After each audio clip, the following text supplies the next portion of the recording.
Next bill up is Senate Bill 3545, McKeon, Smith, Gersh, Climate Superfund Act, imposes liability.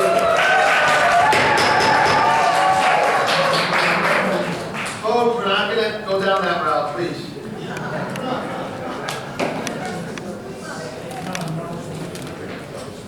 Climate Superfund Act imposes liability on certain fossil fuel companies for certain damages caused by climate change and establishes a program in DEP to collect and distribute compensatory payments. There are amendments. Let's read the amendments.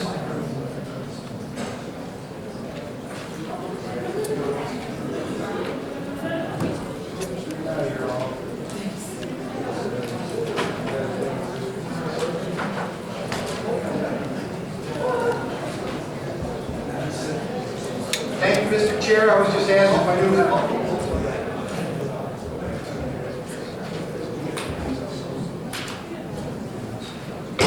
Okay, so we have a committee substitute here. We do not have amendments, so it's a committee substitute. I'm going to call upon Senator McKeon and Senator Smith, who are the primary sponsors here, to share some opening remarks. Thank you, Chairman, and thank you for posting this. And I'm going to follow up with your reaction as much as I appreciate everybody being enthusiastic. I hope that the crowd just keeps that to themselves. The testimony will be what it is. I also would acknowledge my primary co-sponsor, Senator Smith, I'm always proud to be next to, and actually there are 20 of my colleagues in the Senate who are primary sponsors or co-sponsors of this bill. And I just referenced there's 47 sponsors on the Assembly side.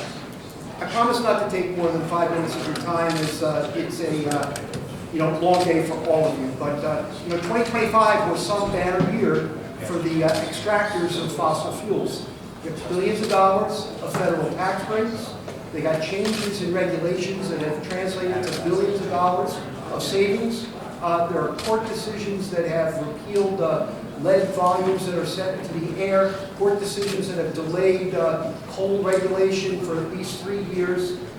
There are multiple millions of acres opened of sensitive federal land, as well as the coastal plain to allow oil drilling.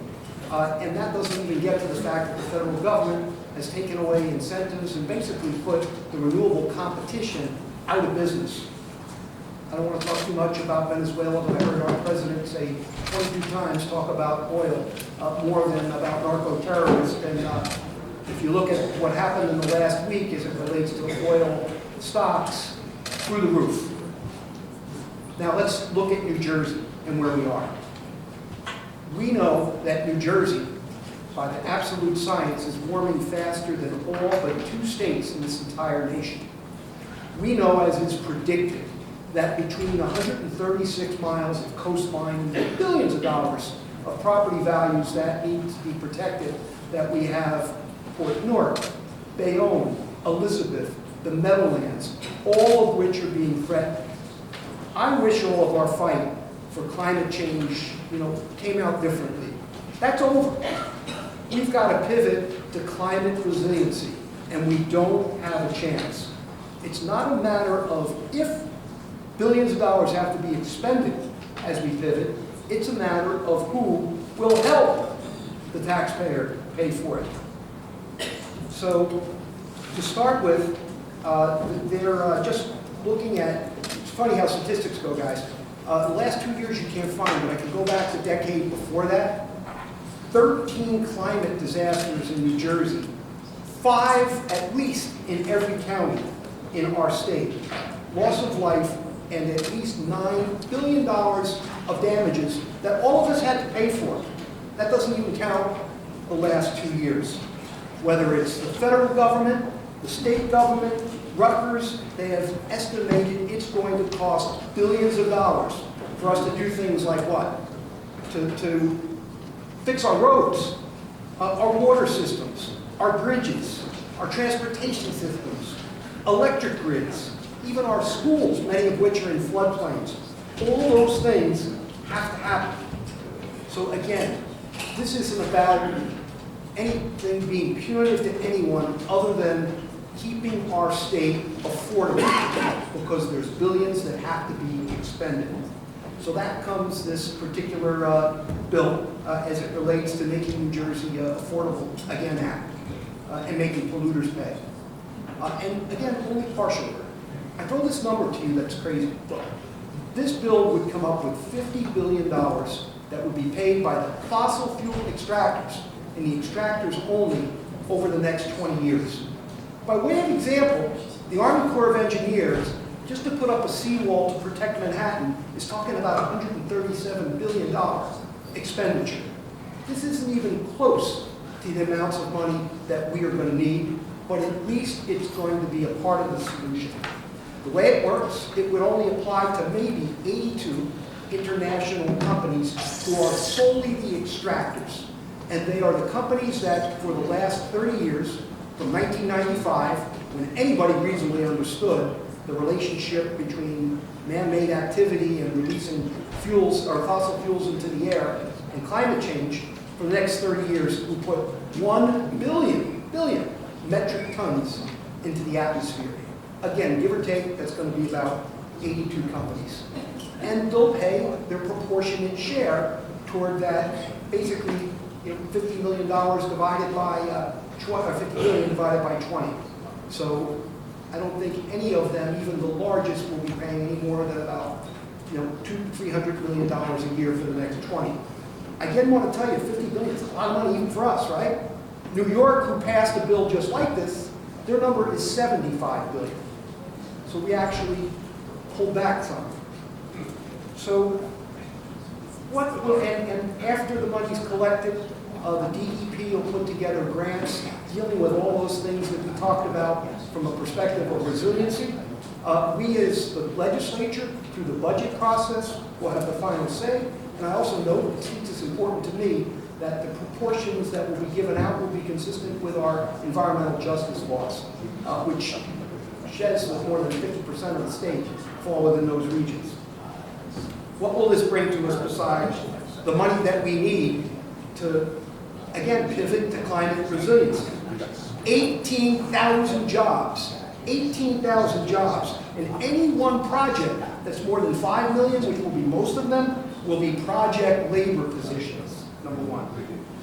Let's make it clear. No utilities whatsoever, no refineries in bold print. These are just extractors. Now, I am really going to hear from business and industry, and it's a little frustrating, because as far as I know, there's 1.1 million businesses in this state, and they're taking a position relative to 82 international companies, none of which have headquarters here in New Jersey. Those 1.1 million businesses have just as much to gain as the individual taxpayer, and perhaps even more, because there would indeed, if this doesn't go forward, be put upon, like the taxpayer, to make up the difference of money and resources that we're going to need.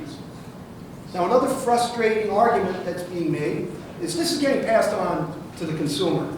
They have someone that reminds me of the tobacco executives. They found a former general counsel or assistant general counsel from Shell to say, oh, it's going to cost $5,700. A person in New Jersey, it's going to be passed through to the consumer. Well, I'm going to take the facts and sworn testimony from Nobel laureates that know the oil industry. Number one, gas prices are proportionate to the amount or the cost of a barrel of crude.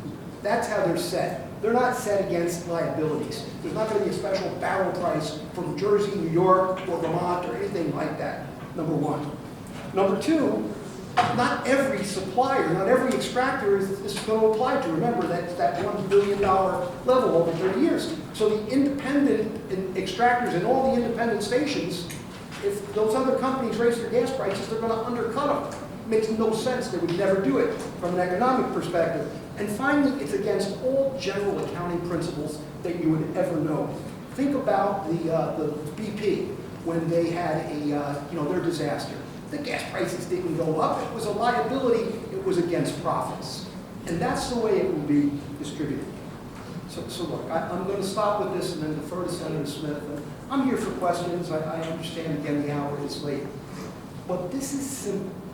You vote for this, and you vote for the big oil companies taking a small percentage of their record profits to pay for the damage that was done, or you vote for our other businesses and our citizens to pay. So with that, the polluters pay to make New Jersey affordable act. I'm proud to put it before you, and thank you for the time.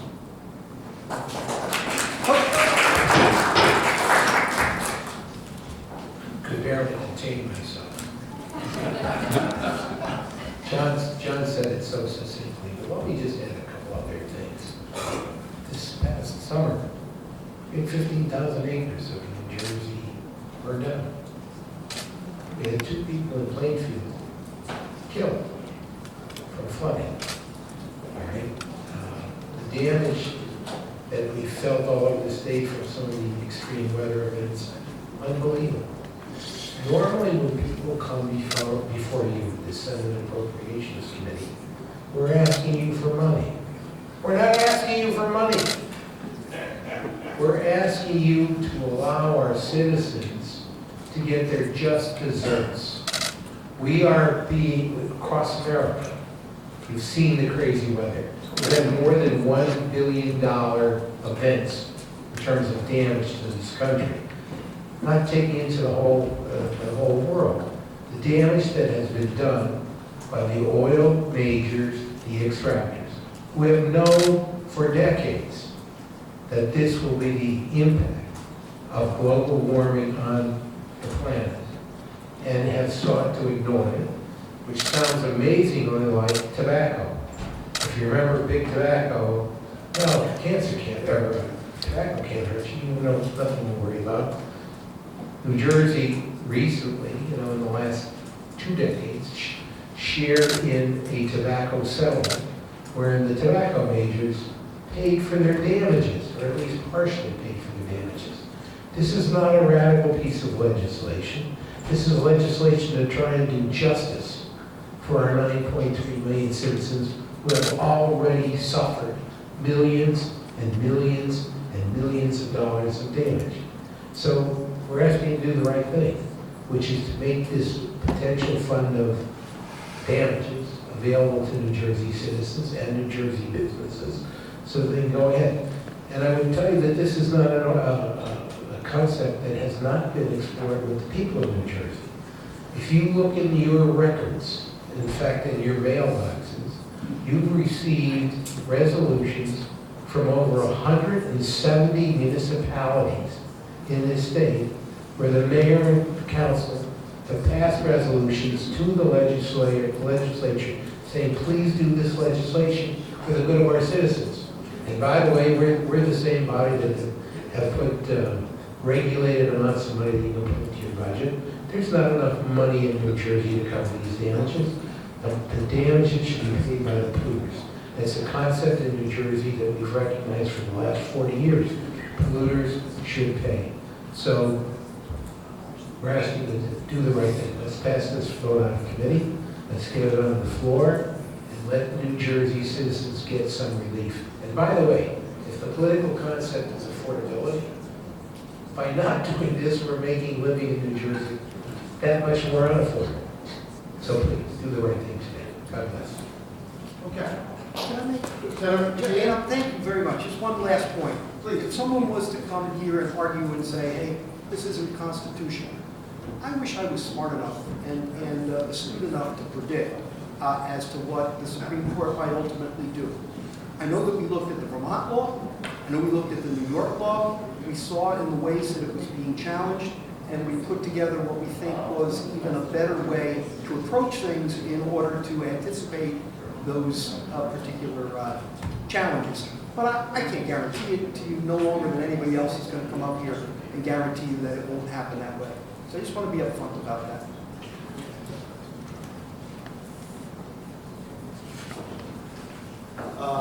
Okay, thank you. I believe we have a couple questions, and we have some folks who want to testify. I just want to, first of all, to commend Senator McKeon.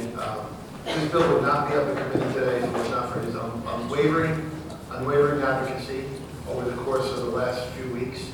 And knowing its final fate may not make it to the finish line and how it's moving through the legislature and where the governor may stand on it. but his continuing advocacy and unwavering work on this got it to this hearing today. So I just want to commend you on that, Senator McKeon.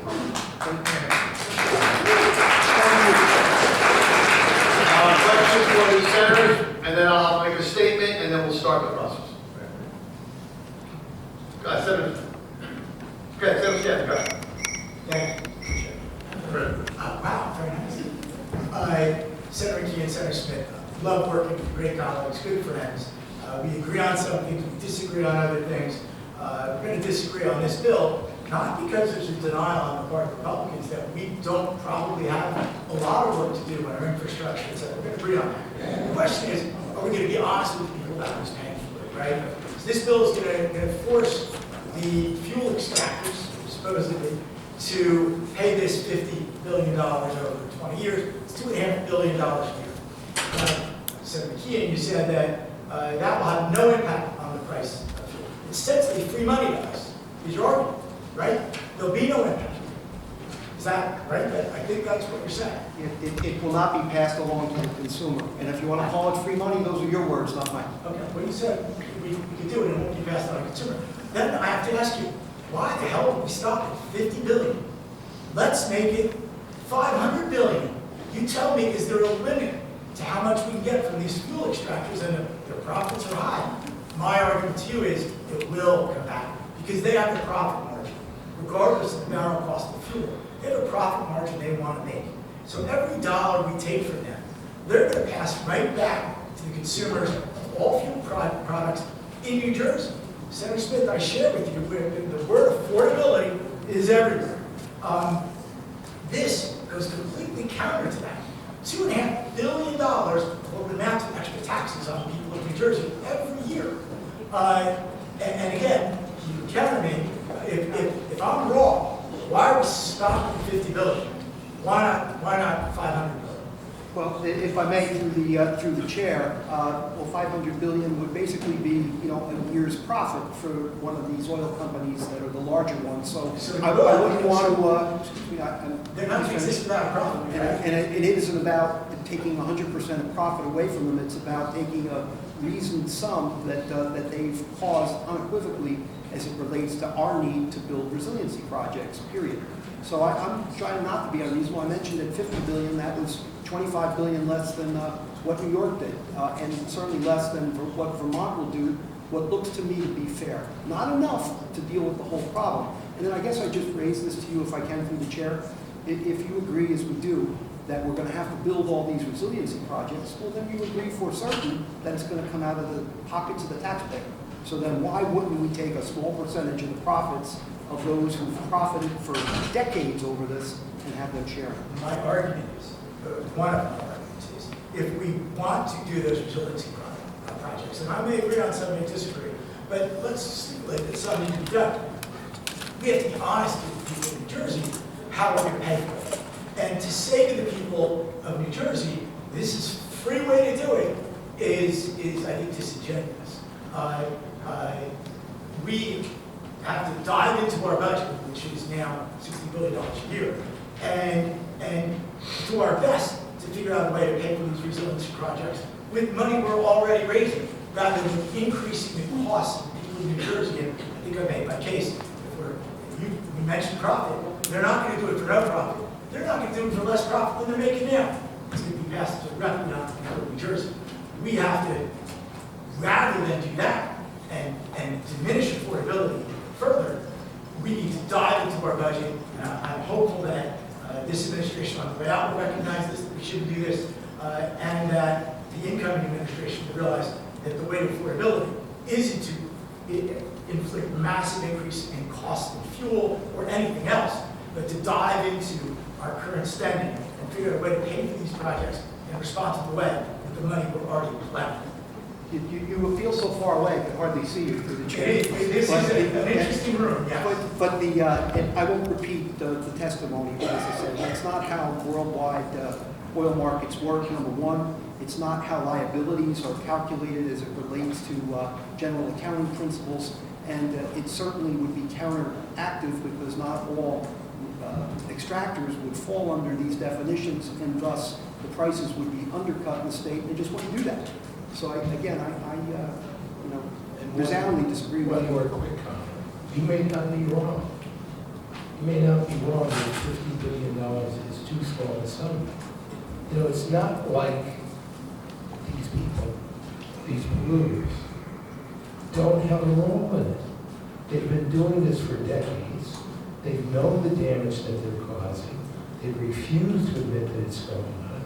And why shouldn't the polluters pay for it? Why should our citizens have to pay for it? Well, again, we're talking We're not about here to retroactive. protect Yeah, let's corporations. have question, answer, Chair, please. Chair. Go on. So we're the fossil fuel industry is created by all of us. Every single person that's here right now, you burn fossil fuels together. In one form or another, you drove an electric car. Everything we wear, there's petroleum products in everything. To suggest that these companies, and maybe they have been disingenuous at times, I'll grant you that, but there are these evil entities that have inflicted all this terrible stuff on us.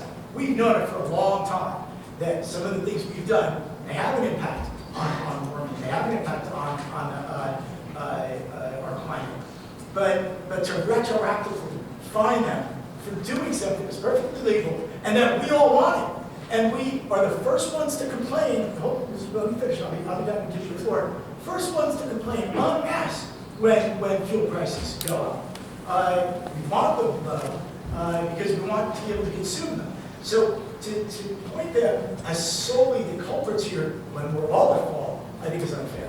Well, I disagree. There's one of the same biggest culprits. And the fact that they haven't taken more responsibility toward moving the world to a renewable world is a major shame on them. By the way, one of the implications of this is that maybe that will change the thinking of the oil companies, such that they need to invest in renewables and in better energy solutions, rather than continue with this. The problem with the assumptions that you're making, Senator, is that you're saying, why bother? You might as well just go home, turn on the lights, turn on let me finish, the exhaust in the car and have it go into the house and just call it quits. You know, if you look, the major source of carbon dioxide in the world are the fossil fuel companies who have known for years what they were doing, have amassed enormous assets, including assets that are still in the ground. We've got to change the paradigm. They're killing us. Saying it in the nicest way possible. And I don't, I didn't wake up today saying, how can I say a bad word about oil companies? But they have a responsibility. They're the people who polluted the planet, raised the temperature, causing these weather events that are extreme, burning places down. How many times do you have to see a newsreel from the western half of the country burning down?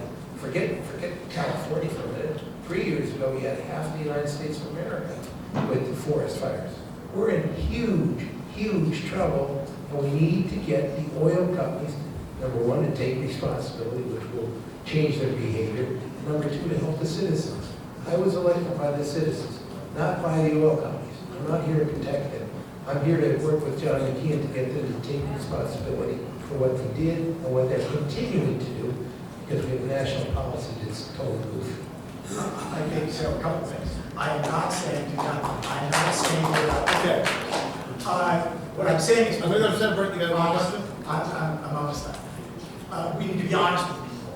And to suggest that the oil companies existed exclusive of all of us and of our governments, Democrat and Republican, who they did exactly what we wanted them to do. They provided us with these products that, by the way, have led this country to be the most prosperous and I think decent in the world. We've saved and fed, tremendous numbers of people in this country and outside this country, partly because we're that prosperous. So I think it's oversimplistic to suggest that they're evil and we all somehow are not complicit since we asked them to provide these products. We took these products and we all used the products to get here today. I just think we need to be honest with people. And I think we should do our best rather than inflict this, what I would argue is a $2.5 billion additional cost on the fuel consumers of New Jersey, which is all of us, every year, to do these projects that you may be able to make a good argument should happen within the money that we are already collecting. We're already collecting the highest amount of taxes in this country. So I think that is what we should focus on, rather than this. And look, and I think even some of your colleagues agree with me. I don't think this bill is going to move in the assembly. I think because they realize they agree with my argument here. But we shall see. Again, respect your passion. I truly believe you believe your arguments. I believe mine, and we'll see what comes out. Senator Berticelli? Chairman, thank you. To Senator McKeon, I can't express probably correctly the affection and respect I have for you. And to say, and we entered the States House together in our class as assemblymen. And may I say that you would have made a fabulous Attorney General had you decided really to pursue that to the end. No, I mean that sincerely. I mean it sincerely. And your layout, position today, easy to understand, very clear. And also, and the Senator Scalia. I mean, this is a case where, you know, everybody's right, and how do we get to a place where we make something work? So, and to the chairman and through the chair, John, just two things for clarification, because you said something very important. Because I live in a place, I live nestled between two oil refineries. The only person in this room who can say that. So, the oil refineries as an entity are excluded in the committee substitute for considering that? They are in bold print to make certain that it was clear. Okay, and how would it work? Because the owners, the corporate ownership of Paulsboro Refinery, which is a rather small refinery in the grand scale of things, is based in Parsippany, probably 450 people at the corporate headquarters. What becomes their liability? Now, they're not in the extraction business. They're merchant refineries across the board. Tell me how that works. There is none. It's just simply related to calculation that will be for those companies that do the extraction. And New Jersey is unique because whether it's Paulsboro or whether it's Linden, only Exxon has like an integrated system where the refineries, Exxon refineries are Exxon products only. The other refineries use a bunch of the different companies. So in any event, it wouldn't be at all impacted. Very helpful clarification. And through the chair, you are a skilled and successful attorney. There's a court case moving in New York. What do you anticipate, based on the landscape of the federal courts at the moment? Forget the Neanderthal president, and I'm sorry if I offend anyone in that comment, but with respect to, you talked about it, walking away from electric vehicles, walking away from wind, walking away from renewables. What do you think the odds are of a structured statute of this nature surviving the court system? So, and thank you, and I did in my comments indicate, I'm not going to tell you that I'm a constitutional scholar that can tell you how it ends up, particularly with the composition of this Supreme Court. I will, so that having been said, we looked at Vermont, we looked at New York, saw what the industry was, was focused on, and tried to make ours a bit different to anticipate those arguments and to make it more likely to be sustained. I also tell you this, there's a big meeting in the White House tomorrow with Big Oil. I'm going to bet you that they're going to be talking to the president to try to push through Congress immunity from this kind of thing. They've been trying already. I'm hoping that the midterms are such to not make that a reality, but that's also what's going on, and I have more concern about that than I do ultimately about what the courts are going to say. And through the chair, the tug of war here in the process of discussion, there's a philosophical tug of war. You're correct in the position that the environment has been affected, but we talk about doing something in New Jersey while we're watching China build coal plants. Every 7 days, coal plant site somewhere, including a refinery near. But they're also investing in wind as well, which I think is very interesting. Well, it's funny that you say that, Senator, because China is in the process of cleaning our clock as it relates to they're going to take over the renewables around the world. So sadly, and such, we've taken a giant step backwards as far as being an economic leader in that regard. And for you and the chair, if I could say this, I don't think oil companies are evil.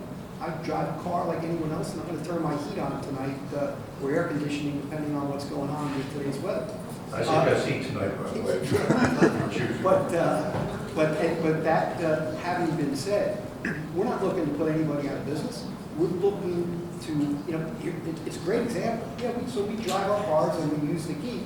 So should we pay for all the resiliency?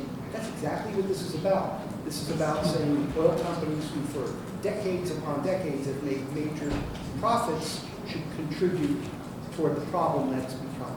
And I would say through the chair that philosophically, probably closer aligned to you than you would think in that respect about drawing people in that should participate in that side. But saying that, in looking at the structure of the bill, and I only asked this to you so you can help explain it in more detail, it seems to suggest that our Treasury Department is going to come up with the apportionment formula in approaching people that are being held responsible in extracting oil. Am I reading that correctly? So what happens, it's actually DEP in consultation with Treasury, and what they'll do is use data from the Department of Interior, as well as data that, per our law, the Climate Resiliency Act requires accountability provisions. So they'll be using those two data points in order to figure out the $1 billion over the 30 years to start with, and then plus apportioning it over the companies that are a part of that. I don't think I'm exaggerating through the chair. I'm exaggerating to say that my confidence in the DEP is limited. And Treasury, who I have great respect for, have trouble projecting budget numbers from year to year, including sales tax numbers. So when I say that to you, it's just as this moves forward, it should take a shape. Obviously, those things have got to be fine-tuned and honed correctly if they're going to really withstand the challenge, because you're going to have to justify how you reach these apportionments, I would think. No question that that would be something that you might attack if you're one of these companies, and, you know, without getting too much into the weeds, we've tried to make that specific. All right, and again, through the chair, I'll close on this. Philosophically, we need everybody involved who's contributed. That's obviously the case. New Jersey doesn't stand as an island, although we look like an island a little bit, considering the coastline coming up the Delaware River and other bodies of water. So the New York lawsuit has an interest for me, because if the courts determine that this kind of approach is workable, then we wouldn't be in the right place at the right time. I think we're a little bit premature. I mean, you know, do I predict that this will leave this committee today? I do. And John, a lot of this, and Senator Smith, a lot of this is out of respect to both of you, quite frankly. So, you know, look, I see it as a work in progress. It's an issue that's in front of us, and we have to be smart about it. And at the same time, we have to protect jobs where they're needed and necessary, because internal combustion engines are not going away. By the way, I drive an electric vehicle, and the owners of the two refineries we live between had chided before that of not buying enough gasoline. Of course, by the way, I have 9 antique fire trucks that get 3 miles to the gallon, so I do my part in making sure the refineries are of value.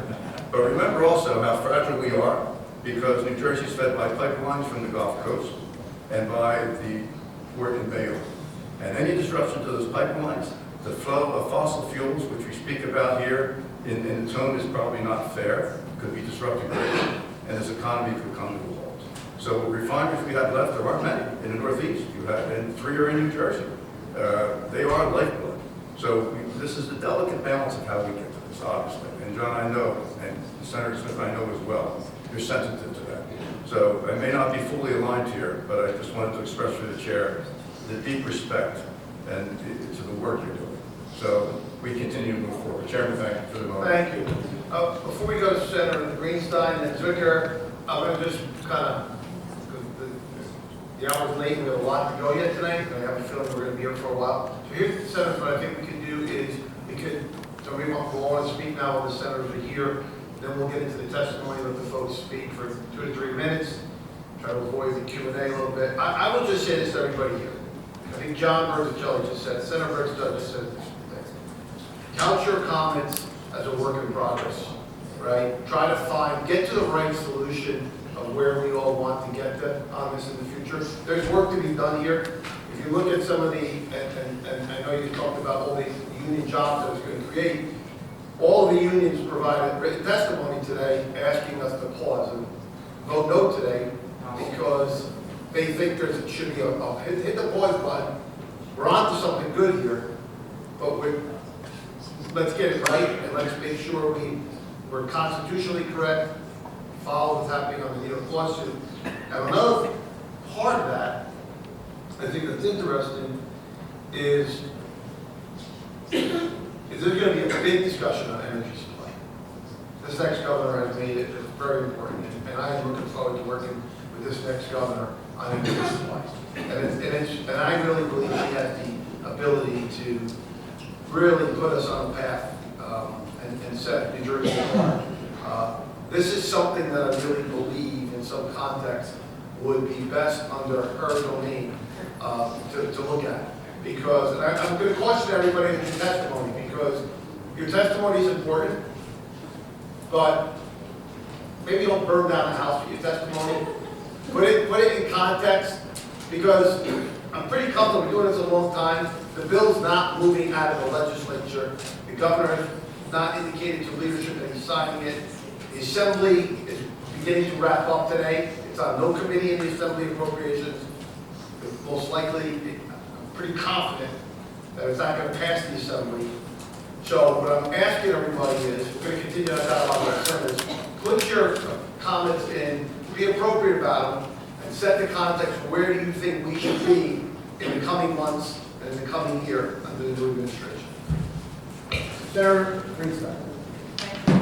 I just, through the chair, I just wanted to say to Senator O'Scanlan that idea that you mentioned that the public would really want to go along with the oil companies and that they were behind what the oil companies were doing reminds me of a couple of other industries, the asbestos industry and the cigarette industry.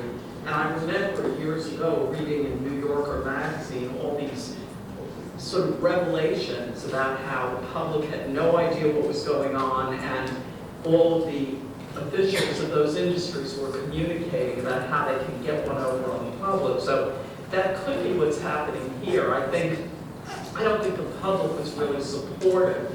I think, like those industries, it may be that the public wasn't supportive, and we're now in a situation where it's a problem. Real quick response, I was mentioning, Senator, I think that as soon as the public knew about asbestos, they would turn on it. Here's the thing, if you've been alive for the past 25 years, 30 years, we've all known that there were environmental impacts of consumption of fossil fuels. There's no question. We've made some strides to curtail that, but we've all known it's been there. Again, we've been alive for 25, 30 years. It did not take that long to end using asbestos when we knew there was a problem. And the cigarette companies, look, they paid, and the users of that product paid, just like this will impact on users of fuels. Okay, Senator Zucker. Thank you, Chairman. I want to continue the conversation, get some things on the record that Senator Scanlon and Senator Greenspan were just talking about. Senator McKeon also, as you said early in your testimony, we are now talking about how we can adapt to a global climate crisis as opposed to trying to really stop it. You also alluded to, and several other people alluded to, the cigarette industry. It is exactly the same playbook that's going on. Senator Scanlon, you just mentioned that we've known for, you said 20, 25 years, right? It was I just want to get a couple things in the record. 1954, that the American Petroleum Institute was first informed by scientists that carbon dioxide from fossil fuels were going to cause significant climate disruption. 1954. In the 1970s, Exxon senior scientists talked to the executives about the fact that there was scientific agreement that burning fossil fuels were going to have an influence on global climate. It was shown that Exxon's internal climate models were more accurate than NASA in the 1980s and 1990s. They knew. Yet, at the same time, these companies, because they wanted to protect their profits, were running a massive PR campaign to deceive the American people. This is exactly why there has been so much doubt. They knew it. They were protecting their profits. They were running the exact same playbook that the tobacco industry was using. There's a quote from 1969 from the tobacco industry. Doubt is our product, since it is the best way of competing with the body of fact that exists in the mind of the public. We need to establish a controversy, goes on to say. 1998, the fossil fuel industry is doing exactly the same thing, where their goal is to make sure that citizens understand that there's uncertainty in climate science. The reality is that this manufactured doubt in the 1980s and the 1990s that has been shown by the release of a variety of internal memos is exactly why we are where we are. Senator Smith, you talked about the impact here in New Jersey. Senator McKeon, you talked about the impact here in New Jersey. There's absolutely no reason why, if they are going to lie to us, we should not be able to say, as Senator Smith and Senator McKeon have said, that they have to start to pay for the damages that they have done. It's common sense to do this. And we can debate all the various parts on the pressure on the barrels of oil. There's two competing economic theories. But the reality is, as you both gentlemen have laid out, this is a small portion of profit will have an enormous impact on the people of New Jersey. And I want to applaud both of you for your steadfast advocacy, because this is just too important for us not to continue to amend. So thank you.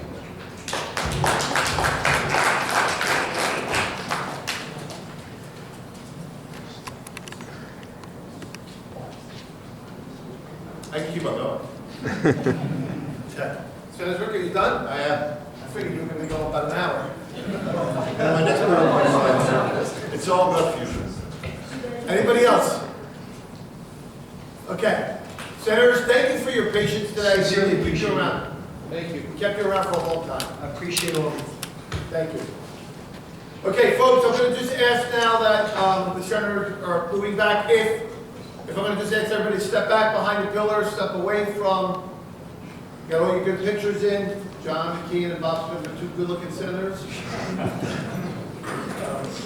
Okay, we have some folks here opposed, no need to testify. Operating engineers, Ryan Sharp, Utility Contract Association. Mary Ellen Pepper, New Jersey Food Council. Ashley Kerr, New Jersey Farm Bureau. Eric Ford, New Jersey Energy Policy Coalition. Ron Sarrell, Schmidt TD.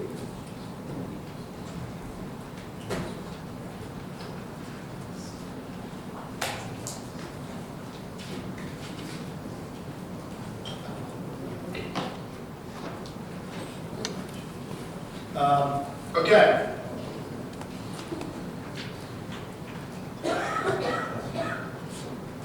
Okay, no need to testify. Janice Roots, Amy Hansen, New Jersey Conservation Foundation, Cynthia Bernstein. If you're just an individual and I'm going to just read your name.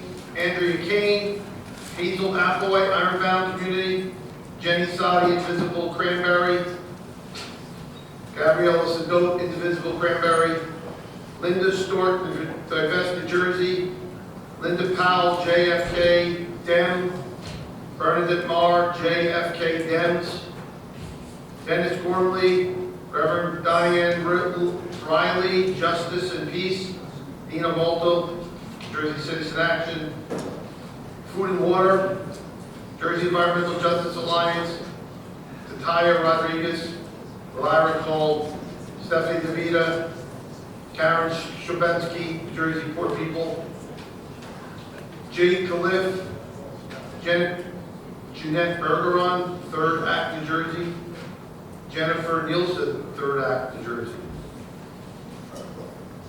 H. Nielsen, 3rd Act, New Jersey, Lauren Lipshaw, 3rd Act, New Jersey,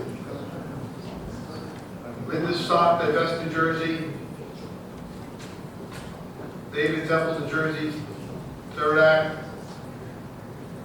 Ryan Scanlon, former mayor of Whitehall, Ali Arar, Kate Action, Alice Friend, 3rd Act, Illa Vasala, Honora Arnett, Rita Canal, Maureen Mamatz, Jersey Sierra Club, Union Faith Action, Rachel Stern,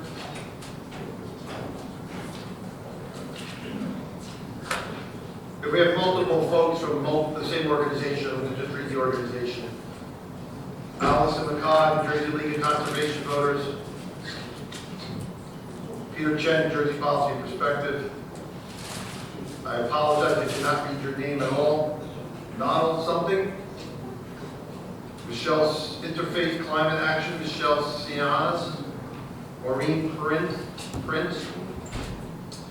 Benjamin Watson, Climate Revolution Action Network, Charlene Walker, Faith, New Jersey, Lindsay Kamen, Jersey Environmental Lobby.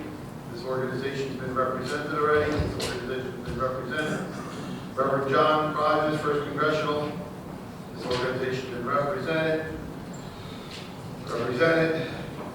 Reverend Jack Fari, Green Faith. Pat Nanda, Rutgers AAWP. This organization represented. These have all been represented already. Same organization. Jean Jordan, Marie Kimmel, Food and Water Watch, Kalik, New Jersey State Nurses Association, Birchenville Democratic Committee, Rebecca Sheen, New Jersey Coalition of Religious Leaders, Reverend Sarah Lilia, Amy Goldsmith, Deputy Mayor Red Bank, Kate Tidridge-Chipian, Adrian Morazzo, 32 EJSEIU.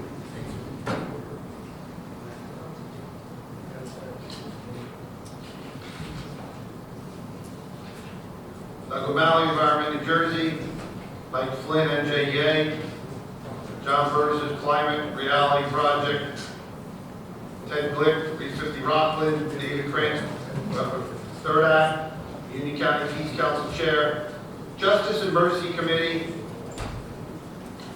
Elizabeth Melito, Justice and Mercy Committee, I'm sorry, the organization was up it. Same organization, did that organization. Catherine Riss, Middlesex County Committee, Women, Piscataway, 39. The Friends of Clark's Pond, Third River. The Reformed Church of Highland Park. We did this organization already.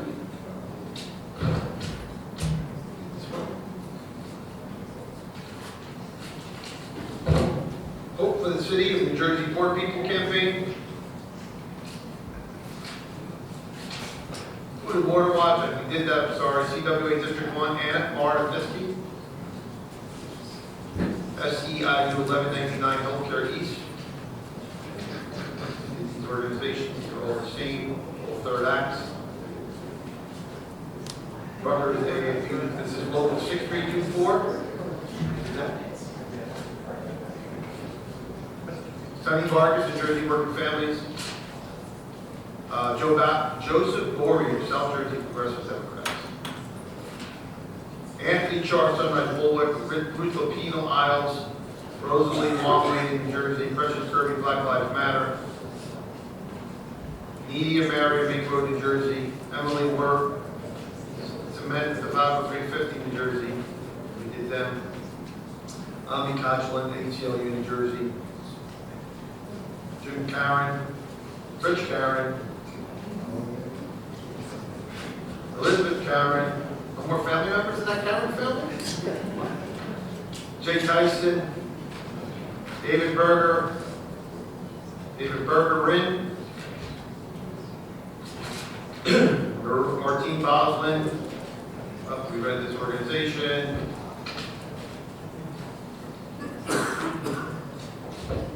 Daniel Hopkins, Warwick College, New Jersey Citizen Action, John Spinora, National Wildlife Federation, Sabrina Quick, and Sandra Kertuti. In favor? Okay. In favor to testify, and call you up to the panel, Ben Wizibiak, Ali, Large, Cooper River Individual Environmental Committee, Engage Action, Jersey Sustainable Business Network, Matt Smith,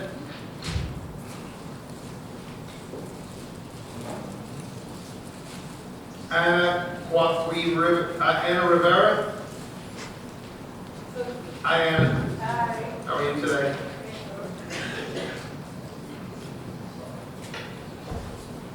Julianne Gareffa here. Ben, come on up.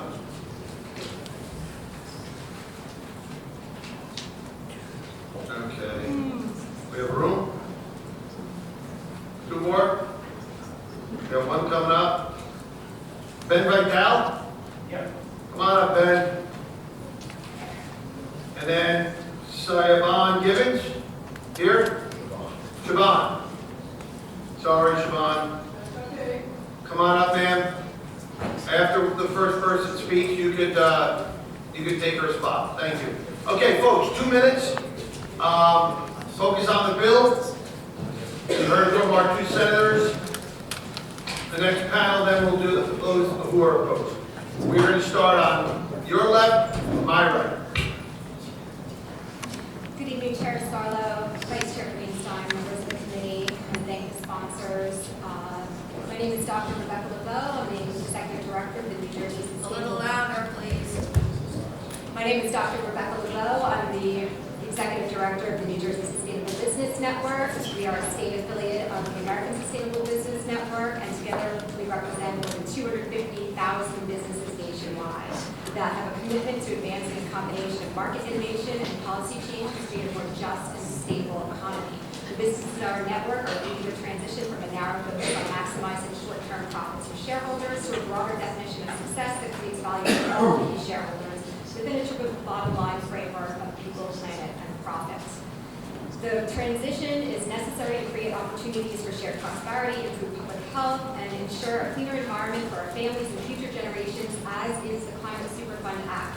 From Main Street to public parks across the state, New Jersey businesses, along with our residents, currently pay 100% of the cost of increased flooding, severe weather, and extreme heat through state and local taxes, utility bills, and insurance premiums.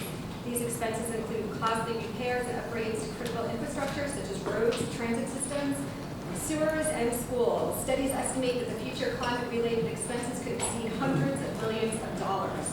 This bill requires the world's largest oil and gas companies to pay $50 billion assessments payable over 20 years to fund road, transit, sewer, and school repairs and upgrades needed to address increased flooding, heat waves, and severe weather. New York has already enacted similar legislation, as Senator McKeon said, establishing a $75 billion climate superfund. And New York passed this after hearing Nobel Prize-winning economist Joseph Stiglitz's argument that because the fees are based on past pollution, this won't raise current fuel prices for consumers. They're based on fixed costs, not marginal costs. The act will shift the financial burden of climate change onto major polluters and off of New Jersey taxpayers and businesses. Some quick key facts: less than 100 global oil and gas companies will pay the assessment. Almost every New Jersey business will see cost reductions. Not one New Jersey small business will be assessed.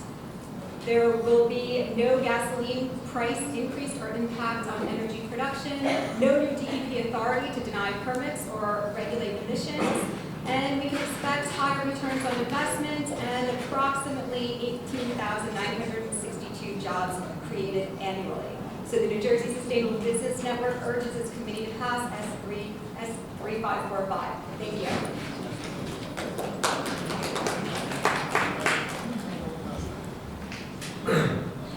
Good evening, Chair, Vice Chair, members of the committee. Thank you for the opportunity to testify today. My name is Ali Algera, and I'm here on behalf of Care Action New Jersey, the state's leading Muslim civil rights and advocacy organization. Care Action New Jersey supports the Polluters Pay to Make New Jersey More Affordable Act because climate change is not only an environmental issue, it is a public health issue, a justice issue, and a civil rights issue. Across New Jersey, the impacts of climate change are already being felt most acutely by low-income communities, communities of color, immigrant communities, and faith-based communities. We see it in flooding, extreme heat, rising hazmat rates, and aging infrastructure that can no longer withstand today's climate realities. These harms are not abstract, they are lived every day. In my birth city of Patterson, the nation's first planned industrial city, families living along the Passaic River face repeated flooding, dangerous heat in dense neighborhoods, and aging housing stock, and some of the highest hazmat rates in the state. The Polluters Pay to Make New Jersey More Affordable Act would help fund flood mitigation, heat resilient infrastructure, healthier housing, and public health protections that Patterson urgently needs, without shipping additional costs onto residents. Yet today, the financial burden of climate damage continues to fall on taxpayers and working families, while the corporations that contributed most to climate pollution avoid accountability. The Polluters to Make New Jersey More Affordable Act is grounded in a simple and long-standing principle. Polluters should pay their fair share for the cost of climate change. New Jersey has applied this principle before through Superfund laws to address toxic contamination. Climate pollution deserves the same seriousness and responsibility. From a moral perspective, our faith traditions teach stewardship of the earth and accountability when harm is done, especially when the most vulnerable bear the greatest burden. The question before this committee is not whether New Jersey will pay the cost of the climate damage, but who pays them. For these reasons, Care Action New Jersey respectfully urges this committee to advance the Polluters Pay to Make New Jersey More Affordable Act. Thank you for your time and consideration.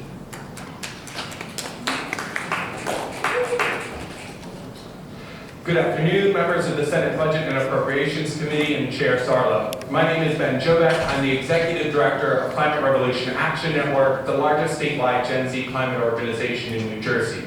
And for more than a year now, our members have been on the front lines fighting to make polluters pay for a more affordable future. We all know the reality that New Jersey is facing. The cost of climate damage is already here, and it's not theoretical. Climate disasters have already cost New Jersey tens of billions of dollars. And municipalities are already stretched thin, paying to repair flooded roads, damaged utilities, built for a climate that no longer exists.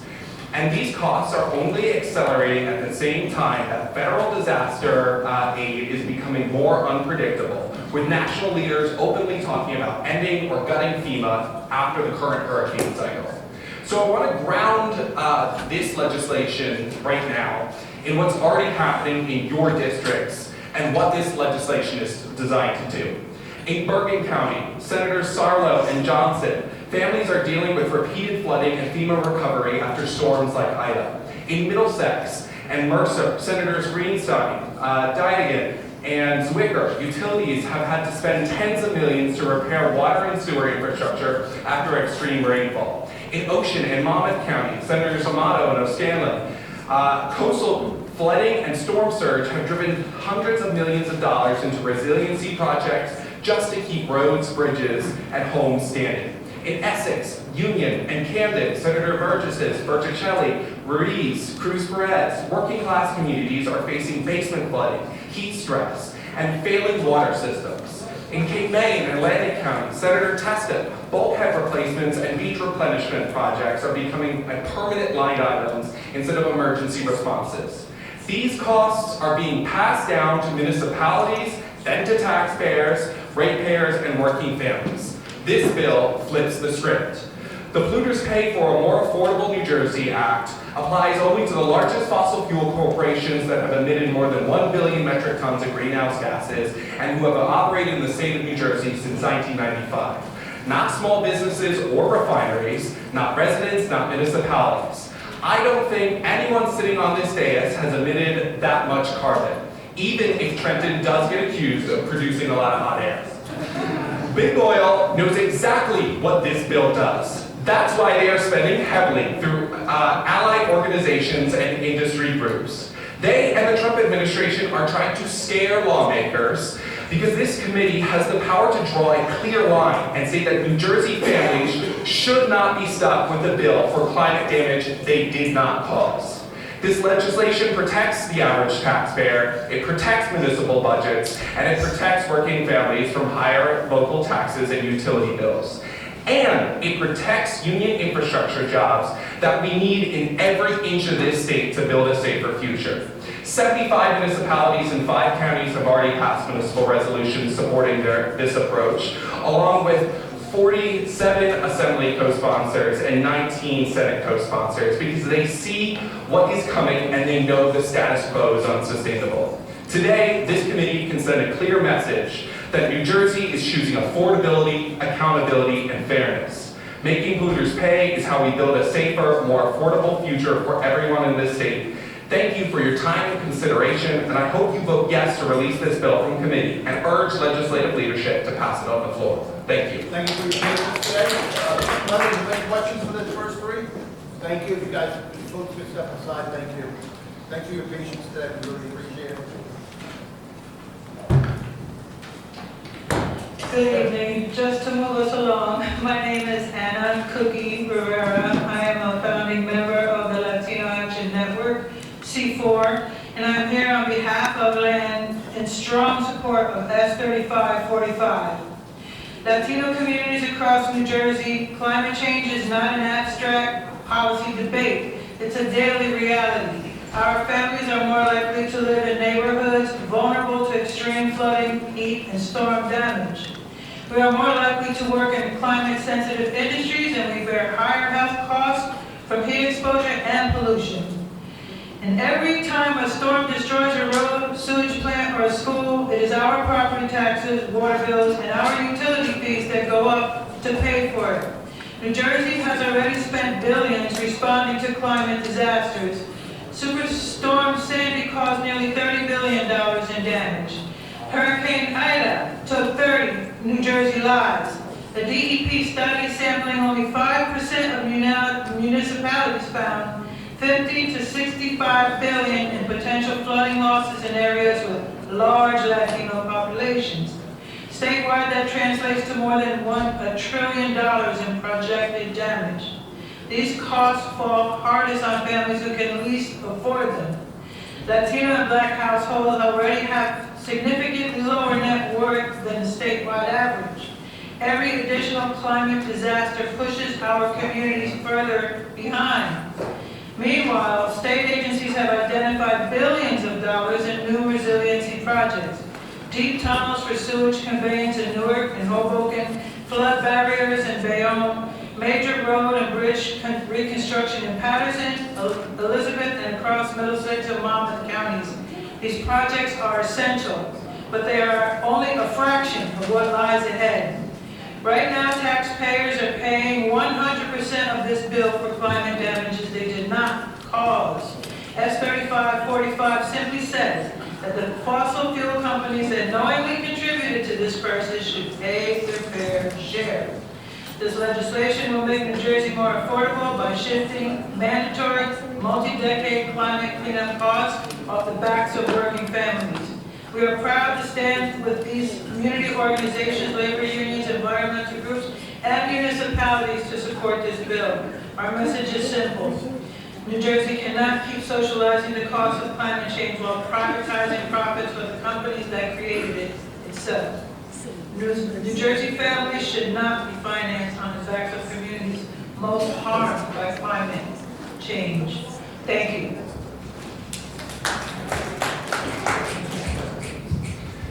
Good evening, Senate Chair, or Committee Chair Sarlo and members of the committee. My name is Matt Smith. I'm the New Jersey Director for Food and Water Watch, testifying on behalf of our 72,000 members and supporters across the state. I'm also a member of the Empower New Jersey Coordinating Committee, the largest coalition of climate-focused organizations in the state. And both of these organizations strongly support the Climate Superfund Act.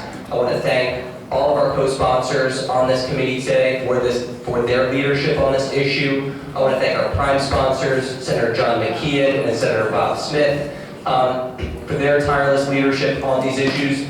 I want to thank Senate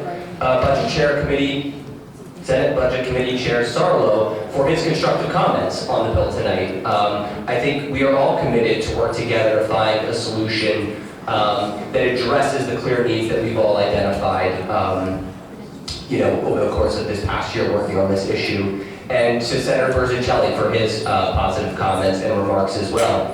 I don't want to take too long, but the main thing I just wanted to say is we are incredibly grateful for Senator McKeon. I agree that we're probably not in front of this committee without his leadership, but I wanted to thank all of the advocates who have been coming to this State House regularly, giving up huge amounts of their time and energy and resources to communicate why this issue is so important to them. It's a main reason why so many towns have come out in support of this critical bill, why so many faith leaders, organizations, and legislators are supporting this. But we all know that the climate crisis is here and now. It's costing us billions of dollars and countless lives, and that New Jersey is at ground zero, so we must act. And this is a way to do it without any impact on the taxpayer. In fact, it shifts the cost from taxpayers onto the corporations responsible. So thank you for the time today. We urge this committee to approve the bill without delay. Thank you.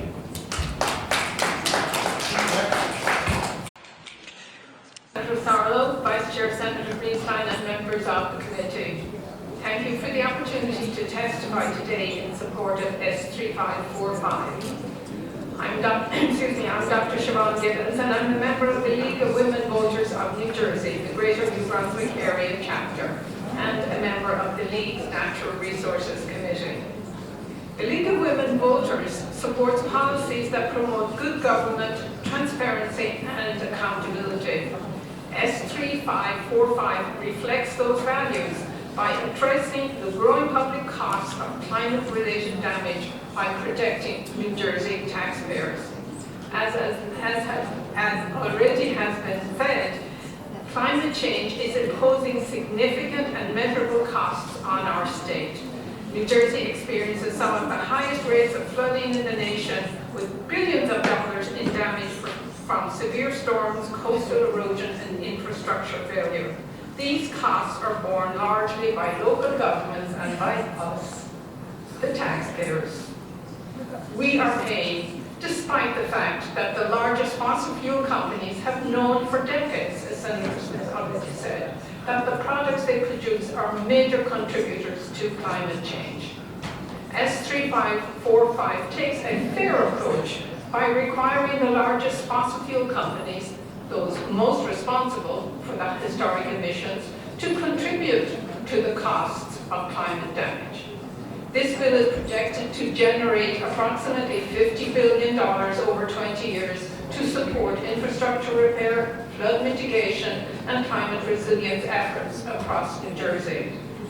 This funding is especially important in the state as the state prepares for the 2026 budget amid increasing fiscal pressure. New Jersey is already confronting constrained resources and uncertainty related to federal funding reductions.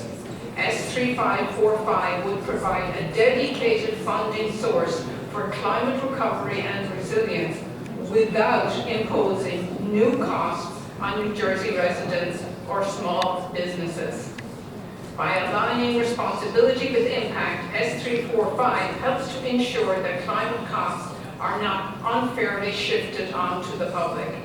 For these reasons, the League of Women Voters urges the committee to advance S-3545.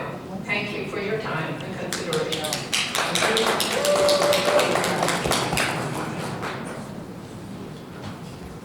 Hi, good evening. My name is Juliana Gareffa. I'm from South Orange, and I serve on the South Orange Environmental Commission, and I'm a member of SOMA Action. For the sake of expediency, I will keep my comments brief because so many people before me have expressed my points more eloquently than I ever could. What I would like to emphasize is this. Big business likes to threaten that they will simply pass the extra costs on to consumers. However, Nobel laureate Joseph Stiglitz and the historical evidence from the original federal Superfund bill has proven this false. Furthermore, do not let businesses tell you that these monetary penalties will cripple them. These assessments are proportionate to a company's share of emissions. Fossil fuel companies have made record profits in recent years. According to energyprofits.org, in 2024, profits, not revenues, but profits alone, totaled $102 billion. Again, that's $102 billion profits in a single year. Someone will have to pay for recovery efforts when more extreme weather events occur, and they will occur. Voters will not forget if you let these large companies off the hook for all the damage they have caused. It's time to put people over profits, so please vote with your conscience on this one. Thank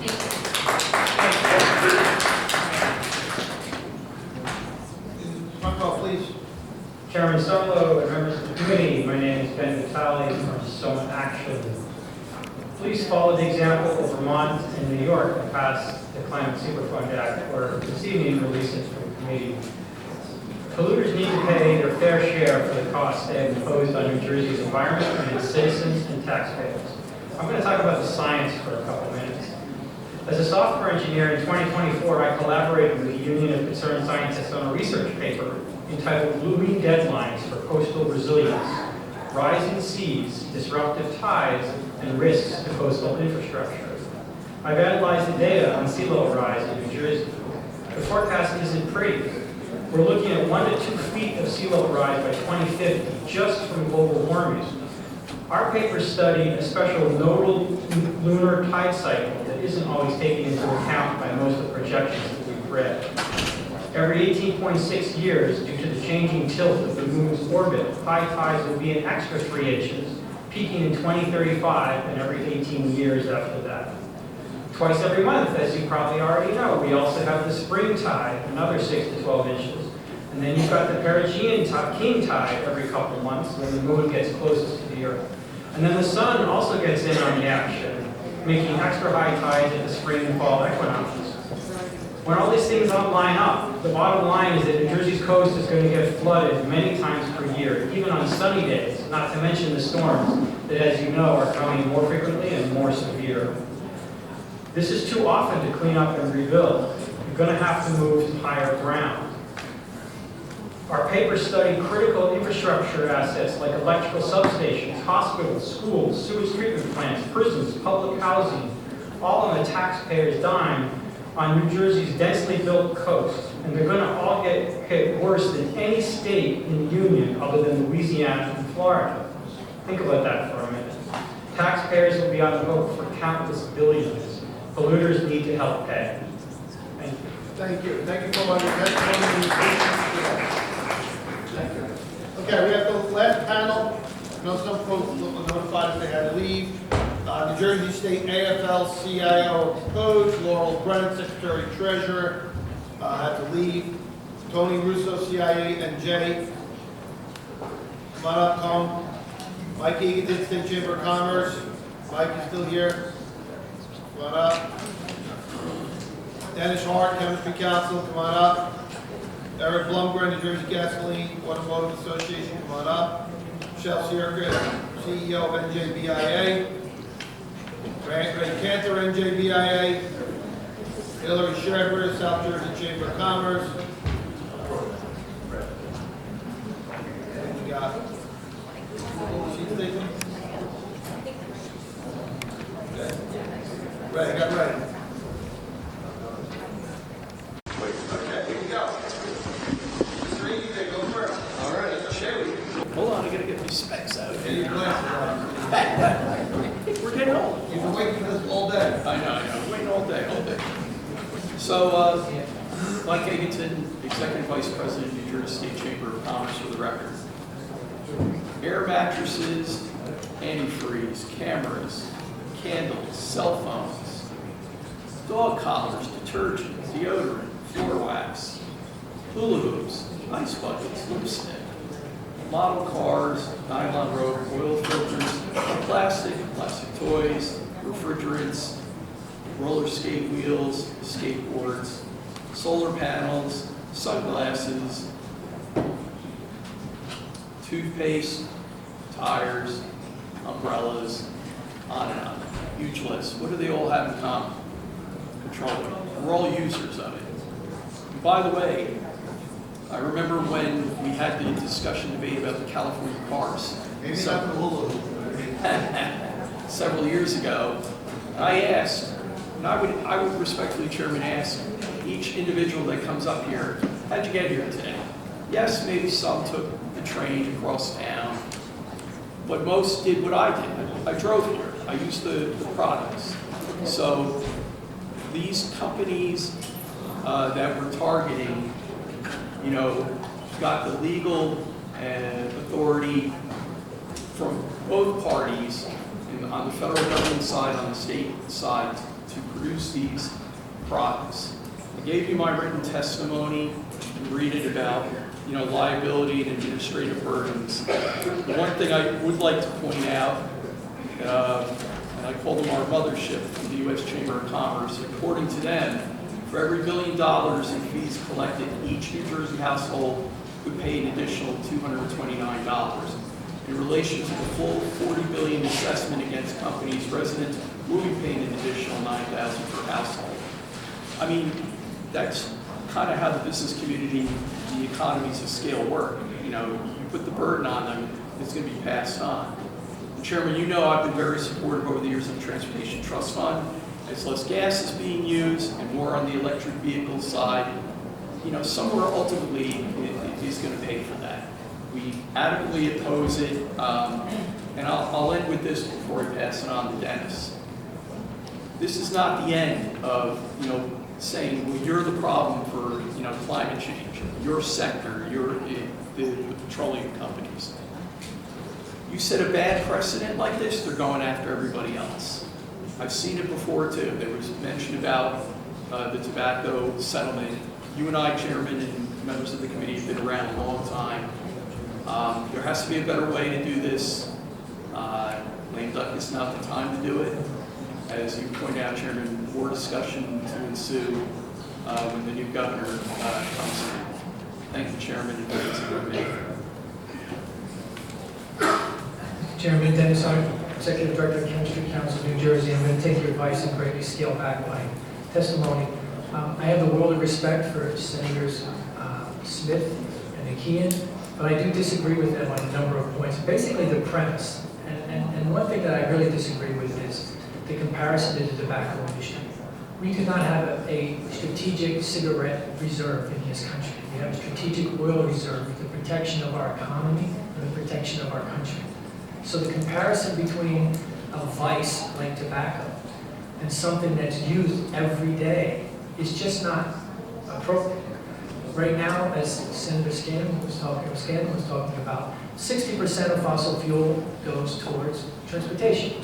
About 20 to 30% goes towards heating and cooking, and then the rest of the remainder goes to products, like Mike read off on, products, medicines, fertilizers. And these are things that the country needs and wants. And the thing that I don't understand about this legislation is just last month, Governor Murphy issued an executive order declaring an emergency because there was disruption in the propane supply in this state. So on the one hand, you have the governor saying, this fossil fuel is so important to our economy that a mere slowdown disruption in the distribution of propane is of an emergency to the state. On the other hand, this bill then penalizes that same company for providing propane. Now, I have not seen the substitute. I greatly appreciate the removal of refineries, but this is a value chain. And I don't understand how assigning of $50 billion in fines to the one part of the value chain does not make its way through the rest of the value chain. I'm not an accountant, I'm not an attorney, but I just don't see how that doesn't happen. And that doesn't get passed on to a consumer that's already hit at the pump for substantial taxes. I mean, this state of New Jersey has the Transportation Trust Fund tax, which is 37 cents, 39 cents. Gas right now would be $2.29 at my local gas station if it wasn't for that tax. We have a Superfund tax that's tax on barrel of fuel. We have a petroleum excise tax that's taxes on petroleum. There's a chemical tax, the Superfund tax. We also have the regular federal gas taxes. So this product is already causing economic issues. But I look forward to working with the sponsors, look forward to working with the committee. I would also direct you to look at the OLS statement on the fiscal analysis, which basically doesn't have enough information to take what the fiscal analysis is going to be. However, they say the substantial legal issues with this bill is going to have a substantial fiscal impact on the state trying to defend it. So with that, Mr. Chairman, I'm going to end my testimony and just say that, we appreciate the removal of refineries. There's only 4 refineries left on the entire East Coast between Maine and Florida. And so I think an impact on the value chain could have a longer-term economic detriment. Thank you. Hi, Mr. Chairman. Tony Russo with the Commerce and Industry Association of New Jersey. We represent about 900 companies from virtually every business sector. I'm going to start my testimony, and I agree with everything that Dennis and Mike said, but I want to couch it with what the chairman said. Well, couch this as to what we should do moving forward, and I think you do need to withdraw the bill.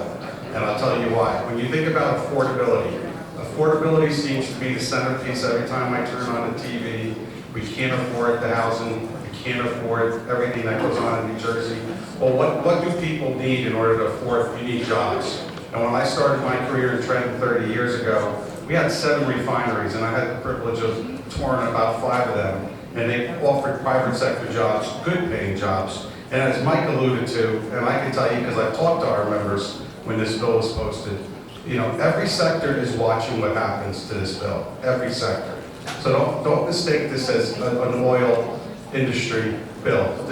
Every sector that operates in New Jersey that provides good paying jobs, they are watching what this legislature is going to do with this bill. It is sending the wrong message. And now is not the time to really be doing this kind of bill. And forget about the stock market. We have a lot of bankers. You know what the bankers tell me, Tony? Don't be fooled that the stock market is up, that we have a great economy. So then I start talking to our companies, small and large. A lot of them are hitting the pause button. We're not sure, right? We can blame it all across the board. Tariffs, taxes, costs are going up. And then you have a bill like this that's introduced not the right message for industry. And then the last thing that I'll say, and this really is personal to me, because when I hear that these companies polluted, I always get offended by it because I did spend 4 years at the Department of Environmental Protection. I used to write water permits, but I did some air permits. These companies obtain permits to discharge and to emit. So how can we say they polluted? They were doing everything according to the law. And now what we're going to do is we're going to do a 30-year look back and say, let's come up with a number and punish these companies. Makes no business sense at all, and it should be withdrawn flat out. Thank you.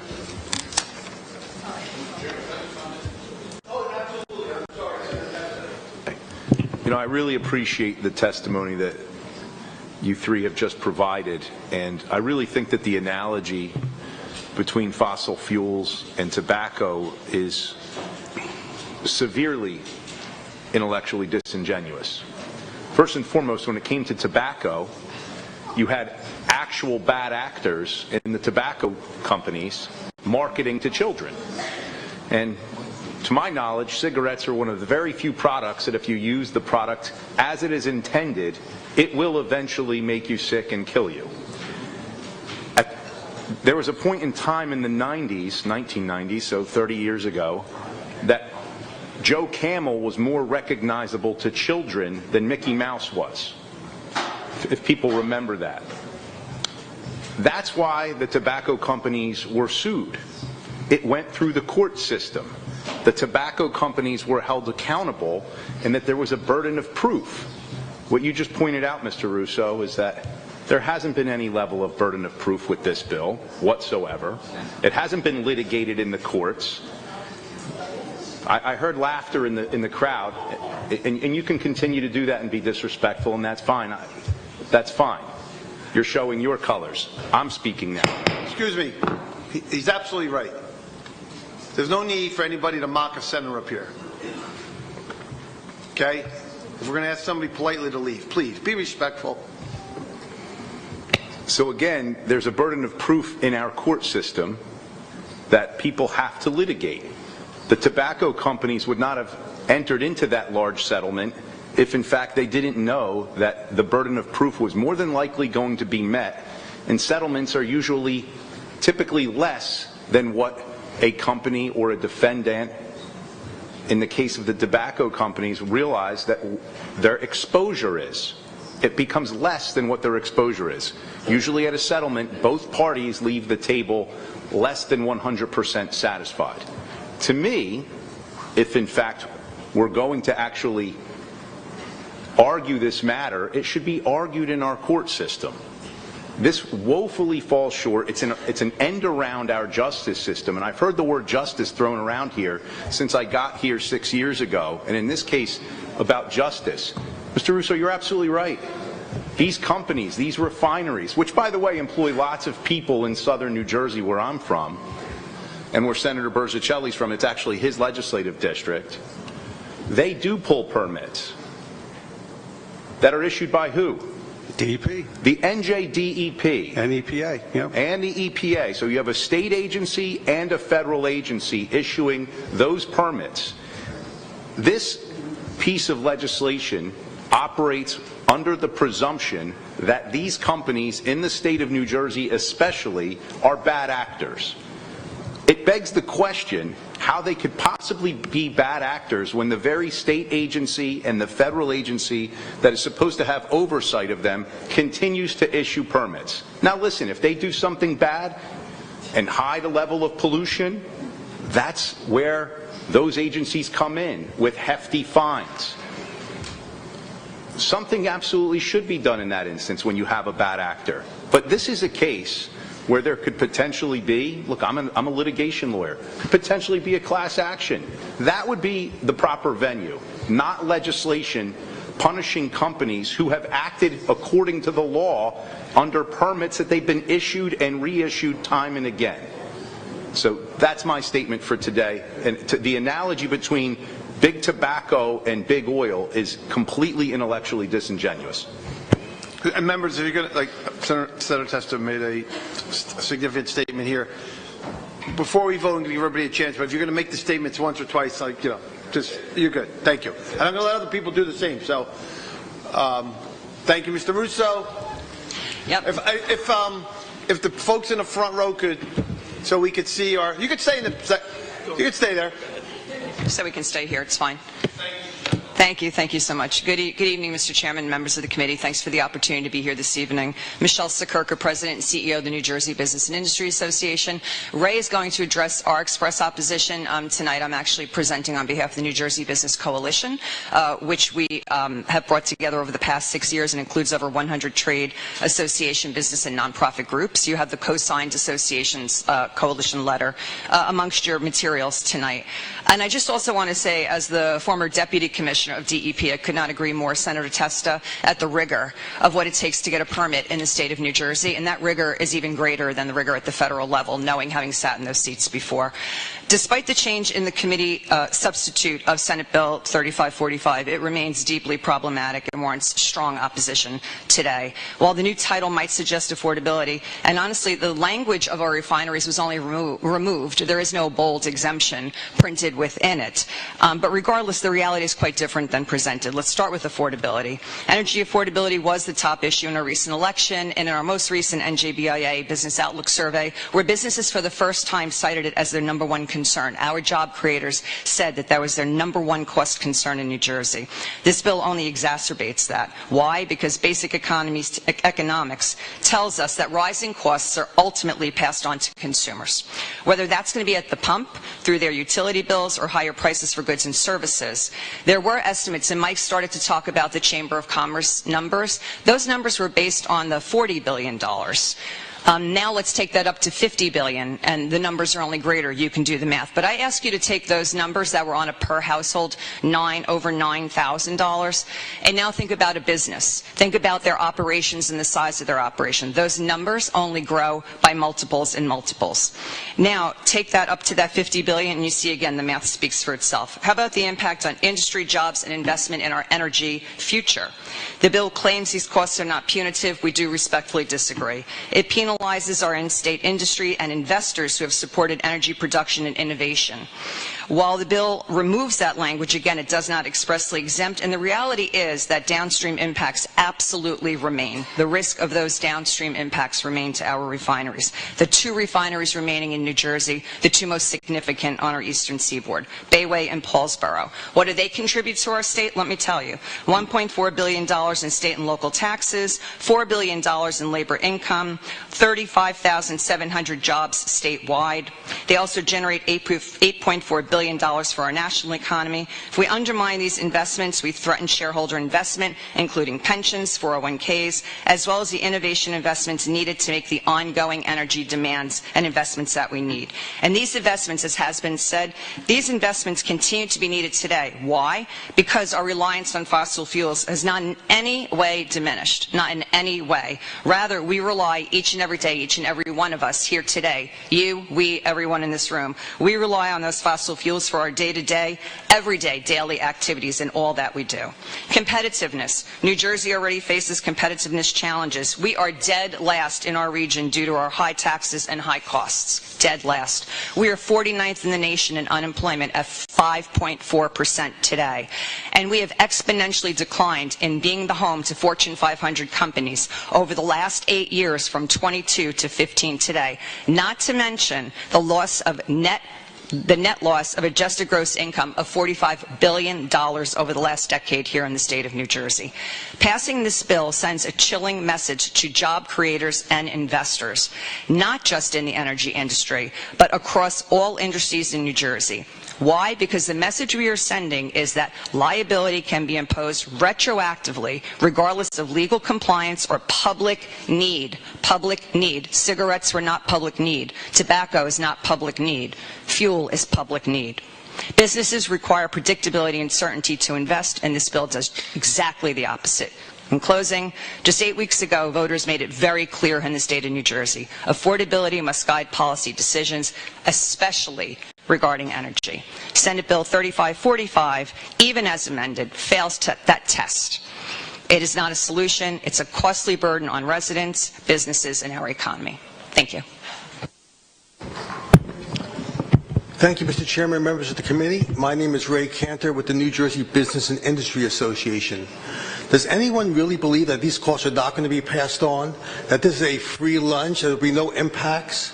And Senator Scanlon, you are absolutely right. If this passes in 5 years, they will be back for that $500 billion. This is not the last that we will have heard of this type of legislation. Just because the substitute says that refineries won't be impacted, that costs won't be impacted, doesn't make it true. What the substitute really is just a pig with lipstick. And it's a big, costly pig that's going to impose a hidden energy tax on businesses, on consumers. It's going to harm our refineries, cost jobs, harm business investment, and cause businesses to leave New Jersey. I want to talk a little bit about, what this bill does not do. This bill does not ban fossil fuels. If they are so bad, why aren't we banning them? We're not banning them because we need fossil fuels. We've needed them from the beginning, and we're going to need them for decades into the future. Does anyone here seriously doubt that fact, that we need fossil fuels? Fossil fuels are the reason we have the economy we have today. They have created the greatest quality of life and living standards that humanity has ever seen. We have seen life expectancy in the last 100 years double as a result of the use of fossil fuels in our economy. We have eliminated extreme poverty, or mostly eliminated extreme poverty from the world, even as we have gone from 1 billion to 9 billion people. Food production has exploded because of fossil fuels and fertilizers. Deaths from extreme weather have decreased over the last 100 years by 98%. It's really a rare thing that people die now from extreme weather, whereas in the early 20th century, it was a very common and a horrible event. So we need fossil fuels. It is not cigarettes, as mentioned, and again, we cannot make that equivalency. I want to also talk about what the advocates have not talked about today, and that's what does the science actually say? Because there's been a split in the last several years between what the science is saying and what the advocates have been putting forth out there. The United Nations Intergovernmental Panel on Climate Change is considered to be the gold standard in compiling climate research and issuing reports. In their last report, AR6, which came out about 2 years ago at this point, working group number 1 dealt with the issue of extreme weather. What did they find? Well, let me talk about what they did not find. They did not find any increase in flooding, any increase in hurricanes, any increases in tornadoes, and there's been no increase in fires as a result of climate change. The issue of sea level rise, while we could talk about what may happen in the future, we have not seen any significant sea level rise as a result of climate change to this point in time. So all the harms that this bill is supposedly premised on has not been shown by the science. In fact, if you look at the IPCC, and I encourage all of you to do that, Go look what the report says. Don't listen to the advocates who just state things without quoting the science, but go look at what the science actually says. And Senator Testa, I'll just mention, they have brought suits, in various parts along the lines that you have talked about, and they have largely been thrown out. None of them have been successful to date, which is why they're here today, to try to get through the legislature what they cannot get and make a case for in the courts. So again, for all the reasons we talked about, the need for fossil fuels, the impact on affordability, the lack of the science to support the rationale for the bill, we ask you not to release this bill here today. Thank you very much. Thank you, Mr. Chairman. Eric Blomgren, Executive Director, New Jersey Gasoline Convenience Store Automotive Association. On behalf of the industry that sells gasoline and diesel motor fuel to motorists, we oppose this legislation, which we do feel will ultimately increase the price of gas for every business and consumer in the state, and by a much larger amount than we had initially anticipated. The money assessed from these companies has to come from somewhere. There's no great vault with billions of dollars sitting there that they'll draw down from. It'll be collected from consumers in the form of higher prices for products, just as the cost of President Trump's tariffs is being passed on to the public. I did an analysis. I looked through. There was a global nonprofit think tank called Carbon Majors that has done the work of trying to attribute emissions to individual corporations, taking their numbers from 1995 on, as the bill does, as well as the $50 billion in damages, and attributing it to the suppliers through information we got from the state of the 4.5 billion gallons of motor fuel per year. We can estimate a rough cost per gallon that this bill would bring about. Now, I know that the expense being assessed by the state of New Jersey is not necessarily going to be borne solely from sales in New Jersey, but I would point, one point that hasn't been made is that this is a national, international movement. There's no scenario in which only the state of New Jersey will introduce a policy like that and only $50 billion will be assessed. Other policies would be adopted all over the country, raising the costs overall. You can see from the chart in my testimony the more precise breakdown, but for some companies like Exxon and BP, the cost is 18 cents a gallon per year every year. For other companies like Shell or Marathon, which have fewer gallons to spread the cost across, it's more like 33 cents a gallon. That was based on 10 years, so now I understand it's going to be 20 years. So on the one hand, you could cut that in half. On the other hand, there is in the bill CPI adjustments based over that 20-year period to account for inflation, and over the last 20 years, inflation has lowered the cost of a dollar by 70%. So it would come out to similar numbers. I would also point out that some companies like Exxon, Shell, Citgo, they also sell motor fuel as unbranded to the roughly one-third of gas stations who are independent brands, so it's not a case of just skipping the Exxon station to avoid the cost of this bill. Also unsure is the attribution methods the state will use. Hess, for example, was formerly an emitter, but effectively no longer exists. The Hess fuel stations were sold to Marathon, who rebranded them as Speedway, who sold them to 7-Eleven. So since Hess no longer exists, what happens to its liabilities? Has 7-Eleven inherited them? Has it inherited any Marathons? Furthermore, the state will not collect anywhere near the damages that it is being assessed. Based on that same think tank, only about 11% of emissions are attributable to U.S. companies at all. You expand that to European, Canadian, Japanese companies, you're still only at 26% of emissions.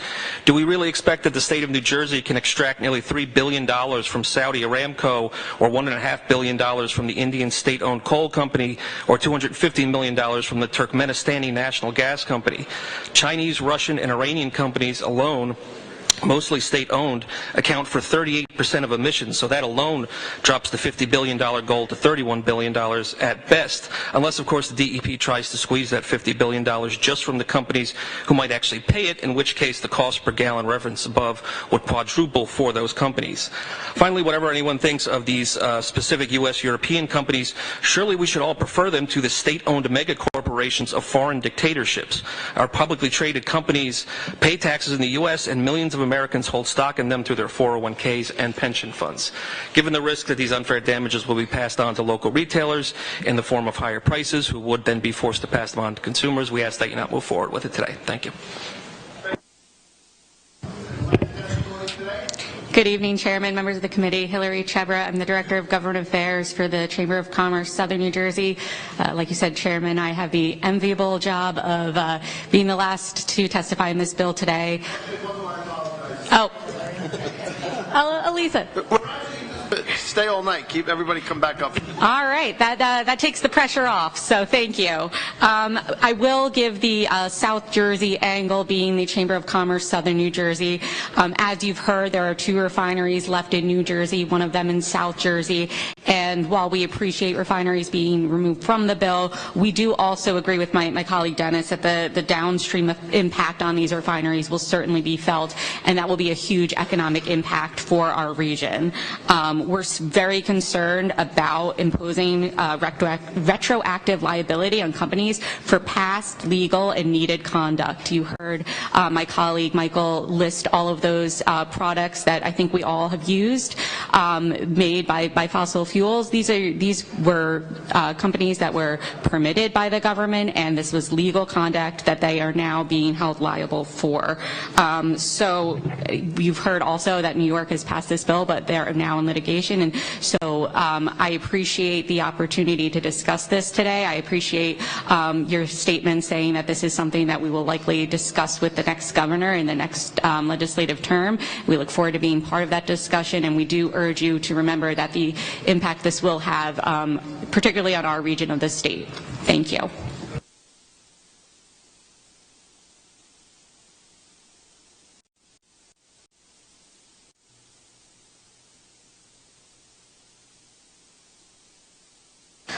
Thanks, Chairman, and I'm sorry that I have to be the last one to keep you for an extra couple minutes. I will be as brief. No, thank you. For the record, my name is Elissa Frank. I'm the president of the New Jersey Civil Justice Institute. We advocate for a fair, predictable, and efficient civil justice system that supports investment, job creation, and critically affordability for New Jersey families and businesses. NJCJI respectfully opposes this bill, and I'm here specifically today to talk about the legal issues that are presented by this bill. I will keep it as brief as I possibly can, but first, this bill is likely preempted by federal law. Congress enacted the Clean Air Act to create a comprehensive national framework for regulating greenhouse gas emissions, delegating primary authority to the United States Environmental Protection Agency, the US EPA. States may play a cooperative role, but they do not have the authority to regulate out-of-state emissions or impose liability for global atmospheric conditions. This bill attempts to do just that, which creates a direct conflict with federal law. Second, this bill raises serious due process concerns. The bill retroactively penalizes businesses for activities that federal and state governments not only permitted, but affirmatively encouraged for decades as part of national energy policy.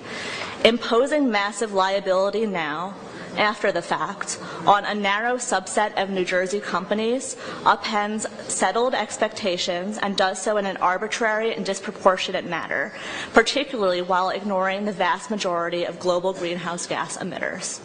Finally, this bill unduly burdens interstate commerce. By imposing liability for lawful extraction and refining activities that occurred outside of the state of New Jersey, the bill attempts to regulate conduct beyond the state's borders in violation of the U.S. Commerce Clause. Greenhouse gas emissions are global by nature, and this bill improperly assigns responsibility for worldwide emissions to a handful of in-state businesses. Just to wrap up, this bill is legally deficient, constitutionally suspect, and guaranteed to embroil our courts in prolonged and costly litigation, diverting judicial resources and undermining the predictability of New Jersey's civil justice system. For these reasons, we respectfully urge the committee to vote no on this bill. Thank you very much for having me as the last testifier. Thank you.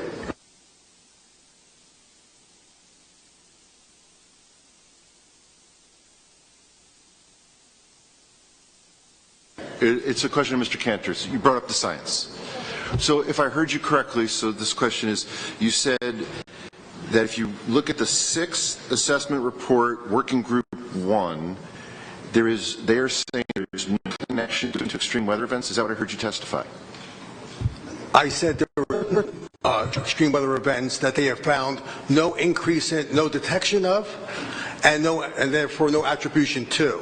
There has been some impacts. There has been heat. They found that. There has been ecological, agricultural drought. Precipitation. Precipitation, Heavy absolutely. Rain. Yep. Yes. Excuse me, sir. Behind, if you could just sit, please, like, don't come up on top.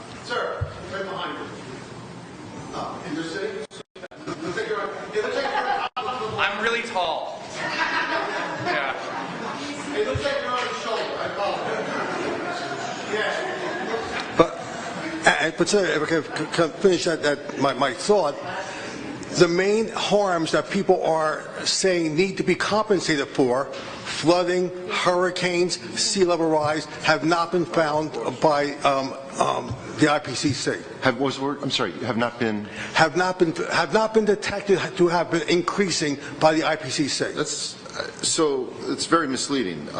Cyclones, that's true. They say there's very low confidence, but for droughts, it's medium to high confidence. For precipitation, it's high confidence, and for extreme heat, it's virtually certain. Absolutely, yes. I'm out, and we can talk about each one of those things, if you want. Heat has been 1.2 degrees Celsius increase since 1850, but it's mainly because it's been less cold than it is increasing in heat. What we're seeing from a heat wave perspective, you'll see a heat wave at 95 degrees. It's going up to like 98 degrees. That's hardly compensable under the theories of this legislation. Thank you to everybody who testified. Excuse me, sir, I'm so sorry. I had heard you had called my name earlier, but I didn't hear it because it's very echoey. We're going to be done with testimony. We're going to move forward. Thank you, everybody. Thank you. Okay, members, if you get it, if you're ready, feel free to a few more comments. If you haven't made a statement, feel free to make a statement. I'm going to make a little bit of a lengthy statement when I make a statement. Can't wait. That's it. Bruce Perez moves it. Second, Greenstein, roll call. On a motion to release the Senate committee substitute for Senate Bill number 3545, first reprint, Senator Amato? No. Is a no. Senator Steinhardt? No. Has left a no vote. Senator Testa? Has left a no vote. Senator O'Scanlan? Is a no. Chair Sarlo? Okay, so let me first of all thank everybody who has stayed with us through the day, and I know as soon as we vote, this room's going to empty out. So I believe, as Senator Berzicelli said earlier, that this bill has some flaws, quite frankly. However, there is opportunity. Listening to everybody here in so many different ways, there's opportunities to find common ground in the future.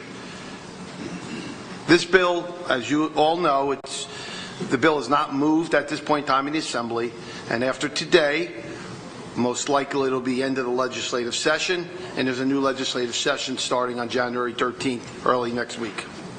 I do believe some of the flaws associated with this bill is because of the preemption by federal law, a lot of authority to an attorney general, well beyond trying to get to reasonable proof.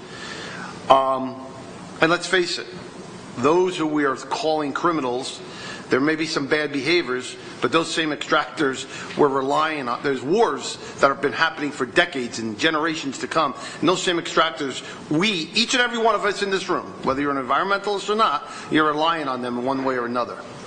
You are relying on them one way or another in your everyday life. Okay? So just to say we're going to turn the spigot off is not practical or reasonable. However, we all believe I believe in climate change, and I believe it's real. Right? And I believe we need to work together. We also have an energy supply crisis, right? We need to focus on renewables. But we also need to focus on something other than just renewals to bridge the gap. Our utility rates are going up. Your utility rates are going up. Each and every one of you. Each and every one of your utility rates going up. So this is a good discussion we had today, and I am glad we posted it. It's got a lot of work to do, and I'm really looking forward to working with the next administration on not just renewable energies, but potentially looking at nuclear, looking at natural gas, working with the natural gas folks to provide real money for perhaps those who didn't cause pollution, and provide us with real money for infrastructure improvements to cover what everybody's talking about in this bill. There's a way we could collaborate instead of just going to court and spending years and years in court. There's a way we could partner and collaborate with those so-called polluters, right, and bring them part of the discussion. I'm looking forward to having that discussion. I I think I'm pretty well up and educated on a lot of the issues associated with on the energy supply piece. So I'm not going to stay here and vote no. I'm going to vote yes, believe it or not, because I think there is a worthy discussion to have over the course of the next year of how we get there. Let's not demonize people. Let's bring people in. How do we work together? How do we increase energy supply so we're not relying on the PJM grid? How do we continue to build a more resilient society? It could get done instead of just sitting here and pointing fingers and demonizing and yelling and screaming at each other. And I know people get emotional on this issue. So I'm going to vote no to continue the discussion. That discussion will be in the next legislative session. I want to thank you all for your patience. Yes, I said it. What? You said no the second time. Oh, I vote yes. I did say yes, but for that discussion. Chair Sarlo is a yes. Vice Chair Greenstein is a yes. Senator Ruiz Yes. is a yes. Senator Cruz Perez is a yes. Senator Dagnan Yes. is a yes. Yeah, they'll vote. Senator Zwicker, I've given you a lot of latitude, so no long. I'm just serious. I've given a lot of latitude. So. Senator Johnson is a yes. Senator Zwicker. Yes. Thank you. Is a yes. Senator Burgess. Senator Burgess is a yes, and Senator Berzicelli. Chairman, thank you. Your remarks were on point. I'm going to vote yes to release, but I am not satisfied that I would vote yes on a floor vote, because I think the structure of the bill, philosophically, I align with the fact that it's going to take everybody to get us to a better place, but I don't think the present form of the bill allows that to happen in a way that it would withstand any constitutional test of apportionment or fairness. But for continuation of the discussion, I'm willing to vote yes, but I do not commit to vote yes to this on the floor until clarification is presented and a more equitable formula is established in relation to New Jersey's part of this. Because remember, to everyone assembled in the room, you have refineries in India with no environmental controls. You have China building coal plants on a daily basis. They're all contributing to the environment that is warming, and it is warming, although it wasn't so warm a couple days ago. But the point is, if we sit in this room and think we fix it by doing just New Jersey, we're just not being honest with ourselves. And this is where we need better cooperation from our federal partners, recognizing there is an issue, because there are international issues at play here. So in the short term, just to move this forward, I will vote yes. I do not commit to support it on the floor. Looking for more information, clarification of process, and frankly, waiting to see what the federal court system does with it in New York. That'll give us guidance collectively. So, Chairman, I vote yes with the provision. I do not commit to vote for it on the floor. And that's the end of the vote, right? Yeah. Yeah. Bill passes. Bill passes.